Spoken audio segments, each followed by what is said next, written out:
Hello प्यारे भर्तियों, नमस्कार। आप सभी का स्वागत किया जाता है हमारी कृष्णा क्लासेज में, जिसके आप सभी को पता है आपका बीएसटीसी का पेपर 1 जून को होने वाला है, जिसमें आज का हिंदी का पेपर इंपॉर्टेंट होने वाला है। जो बीएसटीसी के रिलेटेड आपका रामबाण साबित होने वाला प्रश्न पेपर हिंदी का आएगा।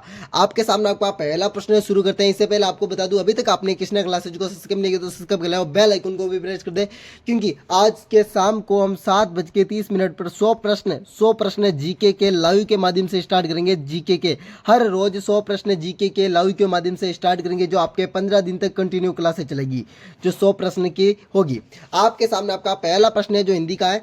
अल्प प्राण के कथन सही है। अल्प प्राण के संबंधित जो कथन है वो सही कौन कौन से है? ऑप्शन नंबर है हाकर की ध्वनि वाले व्यंजन अल्प प्राण होते हैं। ऑप्शन नंबर बी है सब स्वर अल्प प्राण है। ऑप्शन नंबर सी है प्रत्येक वर्ग का दूसरा और चौथा वर्ण अल्प प्राण है। ऑप्शन नंबर डी आपका उष्मा व्यंजन अल्प प्राण है। इसमें से कौन सा आपका राइट आंसर होगा? जल्दी से बता दीजिए। नहीं, सही है। देखो, ए आंसर सही है, बी सही है और सी सही है, बल्कि जो सभी स्वर है अल्प प्राण है ये सही नहीं है। ये आपका राइट आंसर हो जाएगा, सही नहीं है ये। ठीक है ना।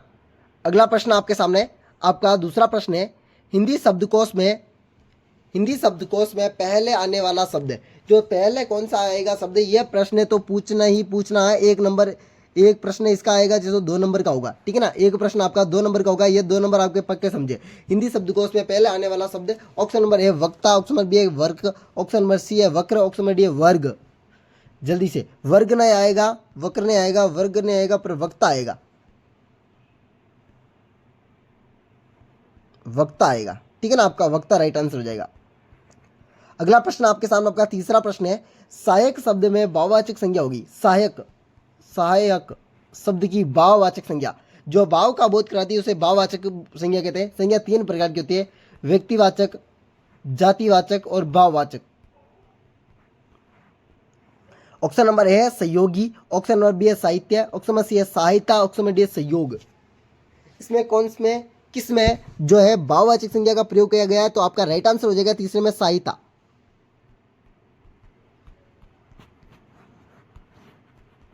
अगला प्रश्न की बात करूं तो आपके सामने आपका चौथा प्रश्न है निम्न में से भाववाचक संज्ञा का कौन सा शब्द है? ऑप्शन नंबर है चलना, ऑप्शन नंबर बी है खेलना, ऑप्शन नंबर सी है मित्रता, ऑप्शन नंबर डी है पंडित। जल्दी से बता दीजिए भाववाचक संज्ञा का शब्द। तो मैं राइट आंसर की बात करूं तो चौथे प्रश्न में आपका होने वाला सी मित्रता। एक तो मित्र होता है, उसका भाववाचक बनता है मित्रता। अगला प्रश्न आपके सामने, आपका पांचवा प्रश्न है राम कुछ खा रहा है। राम कुछ खा रहा है कौन सा सर्वनाम है? राम क्या खा रहा है ये तो आपको पता नहीं, पर इसमें सर्वनाम बताना है। प्रश्नवाचक सर्वनाम, संबंधवाचक सर्वनाम, अनिश्चित सर्वनाम और निजवाचक सर्वनाम। यहाँ पर निजी का कोई बात नहीं की गई है, संबंध की कोई बात नहीं है, प्रश्न हो ही नहीं रहा है, पर अनिश्चित क्या खा रहा है ये पता नहीं, राम कुछ खा रहा पर खा क्या रहा है ये पता नहीं। आपका सी आंसर राइट हो जाएगा इसमें। अगला प्रश्न आपके सामने, आपका छठा प्रश्न है किसी वाक्य में सर्वनाम संबंधित अशुद्धियां है। इसमें कौन सा वाक्य है जिसमें सर्वनाम संबंधी अशुद्धियां है? ऑप्शन नंबर है आप तो आ गए पर तुम्हारा भाई नहीं आया है। ऑप्शन नंबर बी है अपनी पगड़ी बांध कर आओ। ऑप्शन नंबर सी है इसे गुस्सा रहस्य में रखने दो। ऑप्शन नंबर डी है मैं प्रातःकाल किस में नृत्य करता हूं, कैसे नृत्य करता हूं। आपके राइट आंसर की बात करूं तो ऑप्शन नंबर ए हो जाएगा आप तो आ गए पर आपका भाई नहीं आया। आपका ए आंसर हो जाएगा। अगला प्रश्न आपके सामने, आपका सातवां प्रश्न है संज्ञा से निर्मित विशेषण शब्द। यह प्रश्न बार बार पूछा जाता है। संज्ञा से निर्मित शब्द। ऑप्शन नंबर है शारीरिक, ऑप्शन नंबर बी है चालबाज, ऑप्शन नंबर सी है नमकीन, ऑप्शन नंबर डी है मार्मिक। जल्दी से बता दीजिए कौन सा होने वाला है संज्ञा से निर्मित शब्द।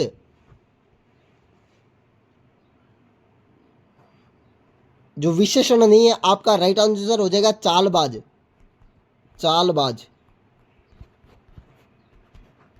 अगला प्रश्न आपके सामने आठवां प्रश्न है कौन सा शब्द अवयव नहीं है? अवयव जो खत्म नहीं होता है। ऑप्शन नंबर है इधर, ऑप्शन नंबर बी है कल, ऑप्शन नंबर सी है किसे, ऑप्शन नंबर डी है आज। जल्दी से बता दीजिए। 8वें प्रश्न का राइट आंसर आपका क्या होने वाला है? 8वें प्रश्न की मैं राइट आंसर की बात करूं तो 8वें प्रश्न में आपने होने वाला है सी यानी किसे।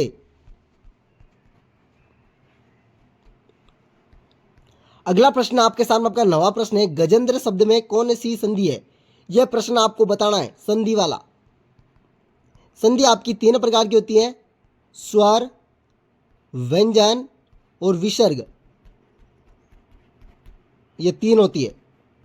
स्वर के 5 भेद होते हैं, जिनमें से एक भेद आपको पूछा भी।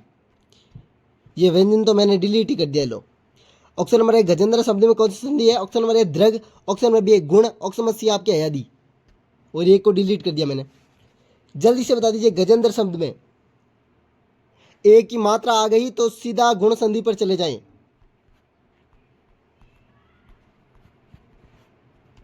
अगला प्रश्न आपके सामने 10वां प्रश्न है। इस प्रश्न की मैंने एक ट्रिक बताई थी। प्रत्येक शब्द में कौन सी संधि है, प्रत्येक शब्द में।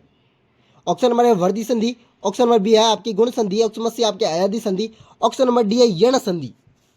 प्रत्येक शब्द में जिसमें आधा अक्षर आता है, देख लो अब आधा अक्षर किसमें आता है, तो राइट आंसर की बात करूं तो ऑप्शन नंबर डी होने वाला है यण संधि।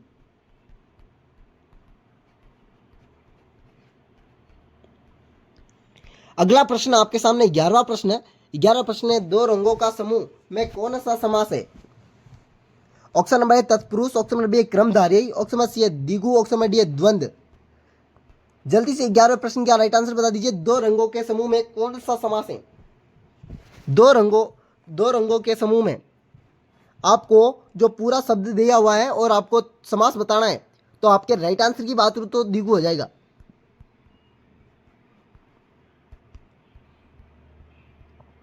अगला प्रश्न आपके सामने 12वां प्रश्न है, सामासिक पद पीताम्बर का सही विग्रह होगा। पीताम्बर आपका शब्द आया है, पीताम्बर, इसका सही विग्रह होगा। ऑप्शन नंबर है पीला है जो वस्त्र, ऑप्शन नंबर है पीला है जो वस्त्र, पीला है जैसा वस्त्र, ऑप्शन नंबर बी है पीला है जो वस्त्र, ऑप्शन नंबर सी है पीला जो है जो अंबर, ऑप्शन नंबर डी है पीला पीले जैसा अंबर। जल्दी से बता दीजिए। पीला है जैसा वस्त्र, पीला है जो वस्त्र, पीता है जो अंबर और पीले जैसा अंबर। जल्दी से बता दीजिए। और आपका पीतांबर का राइट आंसर है पीता है जो अंबर, पीता है जो अंबर, पीतांबर।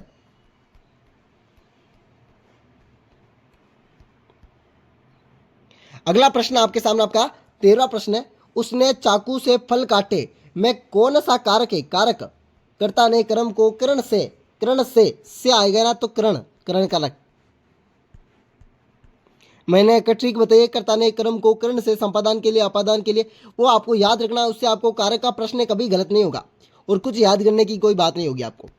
अगला प्रश्न आपके सामने आपका 14वां प्रश्न है, हिंदी में कृत प्रत्यय में भेद होते हैं। ऑप्शन नंबर है 4, ऑप्शन नंबर बी है 5, ऑप्शन नंबर सी है 6, ऑप्शन नंबर डी आपका 7 है। हिंदी में कृत प्रत्यय के भेद होते हैं। इस प्रश्न का राइट आंसर आप सभी बता देगा, मेरे को बताएं। इस प्रश्न का राइट आंसर, हिंदी में कृत प्रत्यय के भेद होते हैं। जल्दी से बता दीजिए।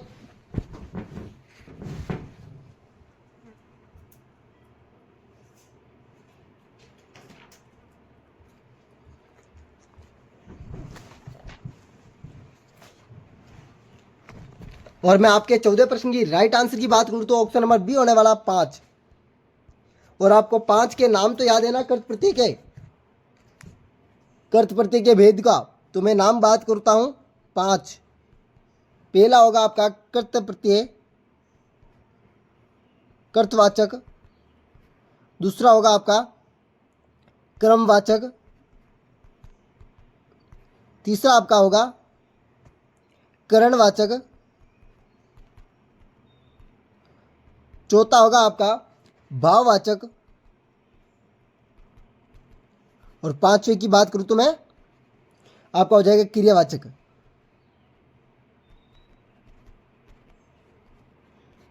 ये आपके पांचों 5 होने वाले हैं। और प्रत्यय होते हैं एक तो कर्तवाचक,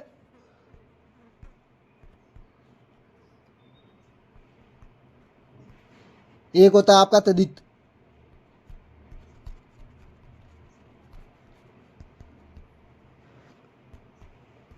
अगला प्रश्न आपके सामने आपका 15वां प्रश्न है।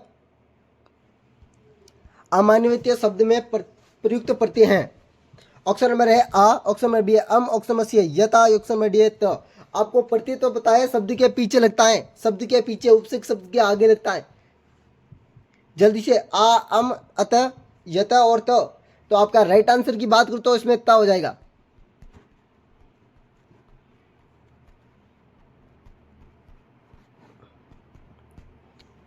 अगला प्रश्न की बात है आपके सामने आपका 16 प्रश्न है।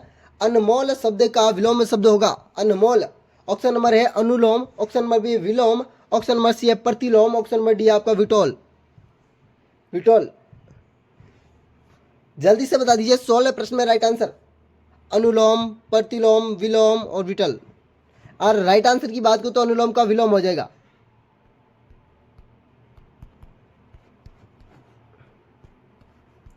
अगला प्रश्न आपके सामने आपका 17वां प्रश्न है। नदी शब्द का पर्यायवाची शब्द है। ऑप्शन नंबर है सरिता, ऑप्शन नंबर बी है वाहिनी, ऑप्शन नंबर सी आपके तटीनी, ऑप्शन नंबर डी उपयुक्त सभी। जल्दी से बता दीजिए नदी शब्द का पर्यायवाची शब्द। नदी शब्द के पर्यायवाची शब्द ये भी है और ये भी है और ये भी है, आपका डी आंसर हो जाएगा। अगले प्रश्न की बात करूं तो आपके सामने 18वां प्रश्न होने वाला। निर्जीव शब्द का अर्थ। निर्जीव शब्द, ये आप पढ़ते ही हो निर्जीव शब्द, इसका अर्थ क्या होता है। ऑप्शन नंबर है निर वाला जीव, ऑप्शन नंबर बी निकट का जीव, ऑप्शन नंबर सी है जीवन रहित जीव, ऑप्शन नंबर डी है जीवित जीव। जल्दी से बता दीजिए। निर्जीव शब्द का अर्थ होता है जीवन रहित, जीवन रहित, जीवन रहित, जिसमें जीवन नहीं है। अगला प्रश्न आपके सामने 19वां प्रश्न। कामता प्रसाद के अनुसार विराम चिन्हों की संख्या होती है। ऑप्शन नंबर है 16, ऑप्शन नंबर बी है 20, ऑप्शन नंबर सी है 25, ऑप्शन नंबर डी है 28। कामता प्रसाद के अनुसार आपके विराम चिन्हों की संख्या आपकी 20 बताई गई है। आपका अंतिमवा प्रश्न होने वाला हिंदी का। किस वाक्य में आक्रामक क्रिया का प्रयोग किया गया है। ऑप्शन नंबर ए है आप आज शाम को क्या कर रहे हैं, ऑप्शन नंबर बी है बच्चा रोता है, ऑप्शन नंबर सी है आपका मोहन सितार बजा रहा है, ऑप्शन नंबर डी है पूजा कपड़ा धो रही है। जल्दी से बता दीजिए इसमें कौन सा आक्रामक क्रिया का प्रयोग गया है। तो आपका राइट आंसर हो जाएगा बच्चा रो रहा है। और इसी प्रकार का वीडियो देखने के लिए हमारा कृष्णा क्लासेज को सब्सक्राइब, बेल आइकन को प्रेस कर दीजिए ऐसे वीडियो देखने के लिए। वेलकम साथियों, अगले वीडियो मिलते हैं इसी प्रकार के वीडियो के साथ। राधे राधे, अलविदा, जय श्री देवनारायण की सभी साथियों को। और शाम को 7:30 पर सभी को लाइव क्लास में आ जाना है। और जीके की इंपॉर्टेंट क्लास होने वाली है जो आपके 100 प्रश्नों की होने वाली है। लगभग 15 दिन चलेगी आपकी ये मॉडल पेपर। अलविदा सभी साथियों को एक बार फिर से। और अभी तक आपने चैनल को सब्सक्राइब नहीं किया तो सब्सक्राइब भी कर लें और बेल आइकन को भी प्रेस कर दें, जिससे आपको जो भी वीडियो आएगा आपको पता चल जाएगा और आप वीडियो से जुड़ जाएंगे।